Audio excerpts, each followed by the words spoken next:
بسم اللہ الرحمن الرحیم۔ شروع اللہ کے نام سے جو بڑا مہربان نہایت رحم والا ہے۔ ہندوستان کا آخری بادشاہ 17 اکتوبر 1858 کو بہادر شاہ ظفر مکینجی نام کے سمندری جہاز سے رنگون پہنچا دیے گئے تھے۔ شاہی خاندان کے 35 لوگ اس جہاز میں سوار تھے۔ کیپٹن نیلسن ڈیوس رنگون کا انچارج تھا۔ اس نے بادشاہ اور اس کے لوگوں کو بندرگاہ پر ریسیو کیا اور دنیا کی تیسری سب سے بڑی حکومت کے بادشاہ کو لے کر اپنے گھر پہنچا۔ بہادر شاہ ظفر قیدی ہونے کے بعد بھی بادشاہ تھے، اس لیے نیلسن پریشان تھا۔ اسے یہ ٹھیک نہیں لگ رہا تھا کہ بادشاہ کو کسی جیل خانے میں رکھا جائے، اس لیے اس نے اپنا گیراج خالی کروایا اور وہیں بادشاہ کو رکھنے کا انتظام کرایا۔ بہادر شاہ ظفر 17 اکتوبر 1858 کو اس گیراج میں گئے اور 7 نومبر 1862 کو اپنی 4 سال کی گیراج کی زندگی کو موت کے حوالے کر کے ہی نکلے۔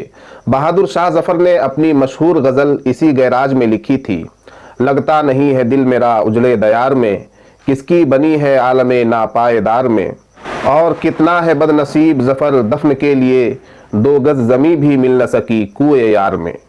7 نومبر 1862 کو بادشاہ کی خادمہ پریشانی کے حال میں نیلسن کے دروازے پر دستک دیتی ہے۔ برمی خادم آنے کی وجہ پوچھتا ہے۔ خادمہ بتاتی ہے، بادشاہ اپنی زندگی کی آخری سانس گن رہا ہے، گیراج کی کھڑکی کھولنے کی فرمائش لے کر آئی ہوں۔ برمی خادم جواب میں کہتا ہے، ابھی صاحب کتے کو کنگھی کر رہے ہیں، میں انہیں ڈسٹرب نہیں کر سکتا۔ خادمہ زور زور سے رونے لگتی ہے۔ آواز سن کر نیلسن باہر آتا ہے۔ خادمہ کی فرمائش سن کر وہ گیراج پہنچتا ہے۔ بادشاہ کی آخری آرام گاہ میں موت کی خاموشی تھی۔ بادشاہ کا آدھا کمبل زمین پر اور آدھا بستر پر، ننگا سر تکیے پر تھا، لیکن گردن لڑکی ہوئی تھی۔ نیلسن نے زندگی میں ہزاروں چہرے دیکھے تھے، لیکن اتنی بے چارگی کسی کے چہرے پر نہیں دیکھی تھی۔ وہ بادشاہ کا چہرہ نہیں بلکہ دنیا کے سب سے بڑے بھکاری کا چہرہ لگ رہا تھا۔ اس کے چہرے پر ایک ہی فرمائش تھی، آزاد سانس کی فرمائش۔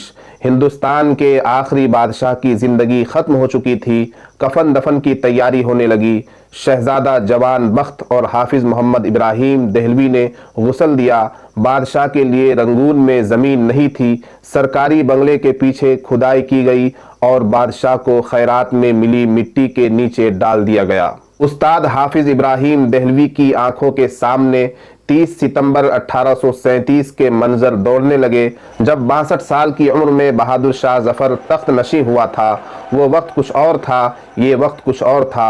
ابراہیم دہلوی سورہ توبہ کی تلاوت کرتے ہیں، نیلسن قبر کو آخری سلامی پیش کرتا ہے اور ایک سورج غروب ہو جاتا ہے۔